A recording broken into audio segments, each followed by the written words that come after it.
साथियों, मैं एडवोकेट इंतखाब आज़ाद आप लोगों से जातिगत जनगणना के संबंध में कल बात की थी।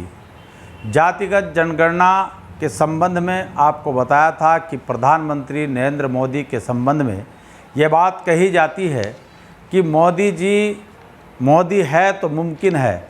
जैसे मैंने कल कहा था कि ट्रिपल तलाक लाए, जीएसटी लाए, नोटबंदी लाए, सीएए लाए, अनुच्छेद 370 का मामला, पिछले करीब 9 महीने से किसान कृषि कानून की जन विरोधी नीतियों के खिलाफ सड़कों पर पड़ा है।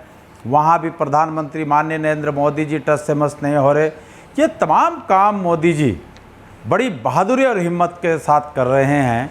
कल मैंने बताया था आपको कि प्रधानमंत्री नरेंद्र मोदी अगर डरते हैं, घबराते हैं, या उनके अंदर दहशत है, या उनके मंत्रिमंडल में एक खौफ है, वो काम कौन सा है जिससे वो करते हुए कतराते हैं? वो है जातिगत जनगणना। कि जातिगत जनगणना कराने से मोदी जी घबराते हैं। अभी डॉक्टर देवी सिंह अशोक के एक शोध पत्र में जातिगत जनगणना और जाति से जो नुकसानात हुए हैं उसके संबंध में वो लिखते हैं कि जाति ने सभी लोकतांत्रिक आंदोलन कमज़ोर किए, जाति समाप्त करो हर आंदोलन सफल होगा। ये डॉक्टर देवी सिंह अशोक कहते हैं।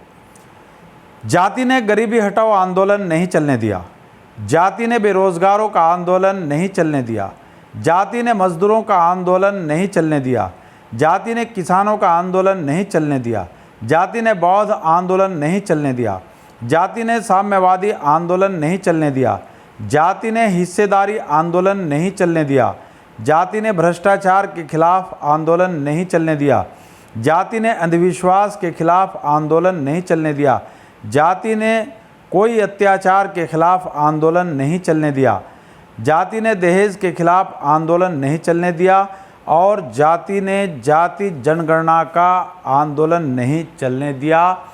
ये कहते हैं कि जाति को बचाकर जाति पीड़ित लोग भी रखना चाहते हैं और अनुकूल भेदभाव को सही और प्रतिकूल भेदभाव को गलत मानते हैं। यह हिपोक्रेसी सारी अनेकता और हार की जड़ है। किसान मजदूर को मारे वह ठीक और किसान जब खुद पीड़ित हो वह गलत। यह सिद्धांत कैसे मान्य हो सकता है? जाति के खिलाफ कानून बनाने की मांग सभी आंदोलनकारियों को करनी चाहिए। खैर, कानून जब बनेगा तब तक समस्त आंदोलनकारी अंतर्विवाह को मान्यता, जाति आधारित नामों का त्याग, अत्याचार पीड़ित का साथ देना, सबके प्रतिनिधित्व का सम्मान करना, धर्मनिरपेक्षता ध्यान रखने की घोषणा करें और गांव-गांव में जाति मुक्त समाज की बैठक तो शुरू कर सकते हैं। आंदोलनकारी नेता इन तीनों की कितनी किसान अपने गांव में पीड़ित मजदूर और अनुसूचित जाति जनजाति के पीड़ित लोगों के साथ खड़े होते हैं, जब परंपरा ही ऐसी है कि पीड़ित बहू के साथ बुजुर्ग और पड़ोसी खड़े नहीं होते, पीड़ित अल्पसंख्यक के साथ सहानुभूति नहीं रखते, फिर आपके आंदोलन को जन समर्थन कैसे हासिल हो? संविधान विरोधी एक पिछड़ी जाति से दूसरी पिछड़ी जाति को पिटवाता है, एक गरीब से दूसरे अल्पसंख्यक गरीब का शोषण करता है, ऑनर किलिंग का समर्थन करता है। फिर संविधान की कीमत कैसे समझेगा कमज़ोर आदमी? फिर कैसे कोई भी संविधान सम्मत आंदोलन सफल होगा?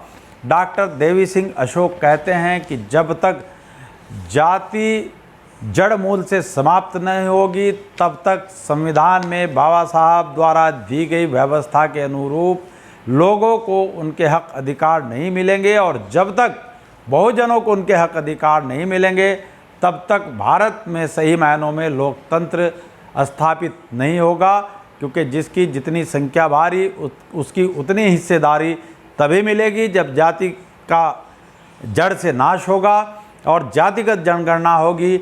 लोग अपने हक अधिकारों को समझेंगे और समझकर आंदोलन करेंगे और आंदोलन करके सत्ता और व्यवस्था में हिस्सेदारी करेंगे। इसलिए जाति को जड़ से समाप्त करना स्वस्थ लोकतंत्र के लिए बेहद ज़रूरी है।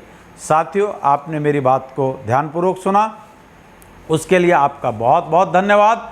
मैं एडवोकेट इंतखाब आज़ाद आपसे दरख्वास्त करूंगा कि आपके मोबाइल में जो नीचे लाल रंग में सब्सक्राइब लिखा हुआ दिखाई दे रहा है, आप इसको टच करके चैनल को सब्सक्राइब करें, वीडियो को शेयर करें, कमेंट्स दें और जातिगत जनगणना को लेकर जो आंदोलन भारत में बहुजनों ने शुरू किया है उस पर अपनी राय दें ताकि आपकी बात ज़्यादा से ज़्यादा लोगों तक पहुंच सके।